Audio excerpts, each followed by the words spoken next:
Guys, in this video I'll talk about the arithmetic operators in Java. I'll start out by demonstrating how to use the arithmetic operators with two variables. Then I'll go over the order of precedence for the operators.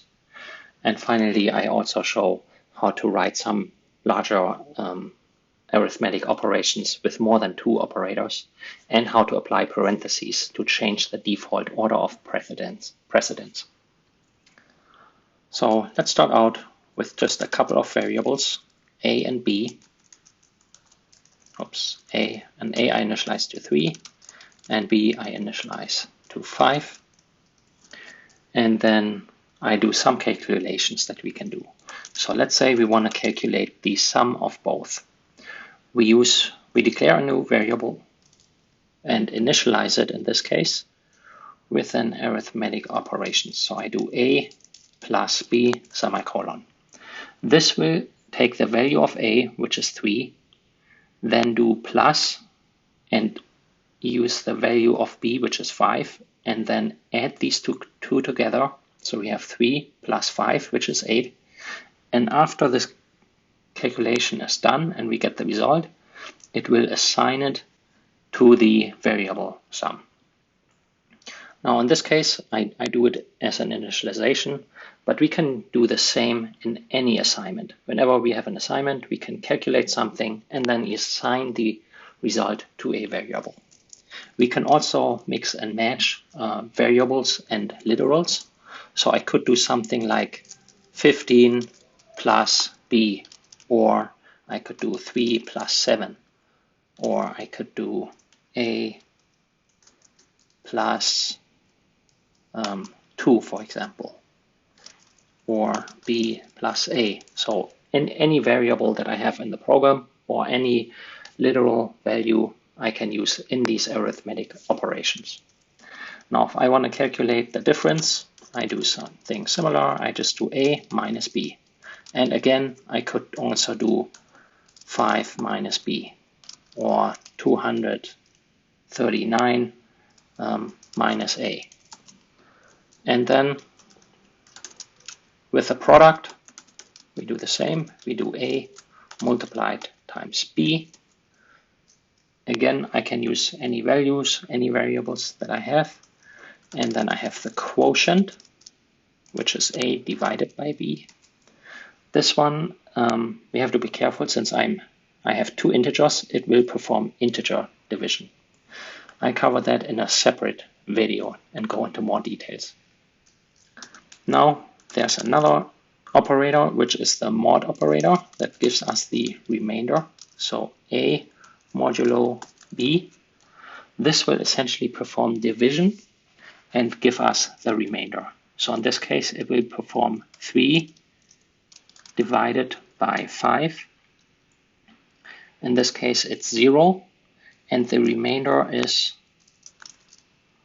let's write it out, result is 0, remainder is 2, because there are 2 left to, actually 3. There are 3 left that didn't fill up to the next 5.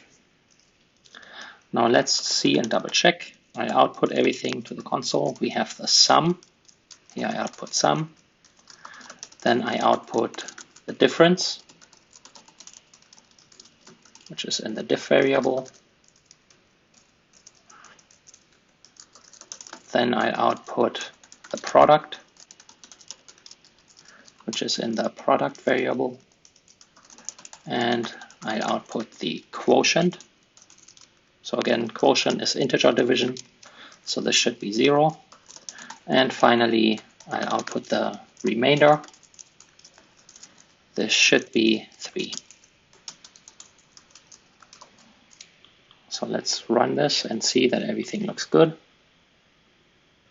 So remainder 3, quotient 0, product is 3 times 5, 15.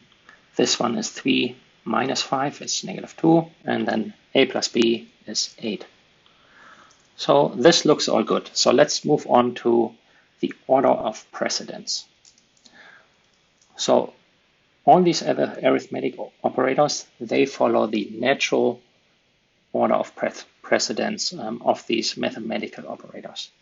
So if I have an equation, let's say I have result equals A plus B, and here I kind of blend into step 3 and add another operation.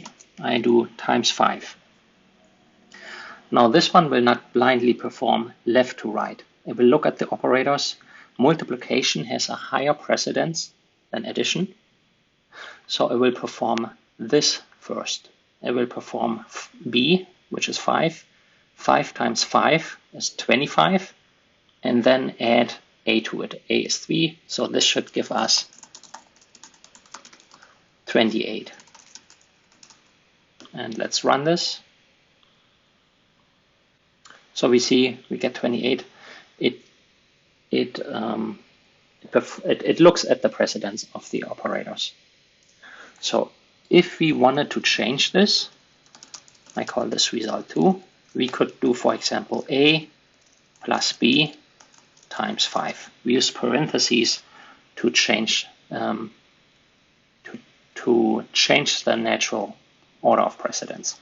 So this would perform A plus B, and then multiply, this one should be 5, multiply it by 5.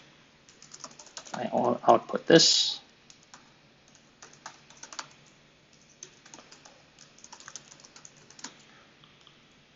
Let's run this. And here we get now 40, because we performed addition first. 3 plus 5, which is 8, times 5 is 40, and then it output 40. Now, one last thing about number 3, I kind of demonstrated it here already. We can build any arithmetic operation with as many operands as we would like. And we can combine these and change the precedence order with parentheses. There's no limit to it. So I can do result 3, A times A times A, plus, let's say, 2 divided by B, multiplied by, and here I do A plus B plus B. Anything I can come up with. I can use values, I can use variables, whatever I currently need to calculate. Obviously, if we have large operations, we want to break this down, especially also if we have variables that are not always just A and B. A lot of times they represent something, such as an age or a price, and we always want to use meaningful variables. And when we have these longer variable names in the equations get very long. So we want to break this up to something that is easily readable as a single statement. I calculate the subtotal, or I calculate whatever is calculated, and then define a new variable as an intermediate result that has a meaningful name for what that intermediate result stands for. I hope this gives you an idea how to use arithmetic operators in Java. Thank you for watching.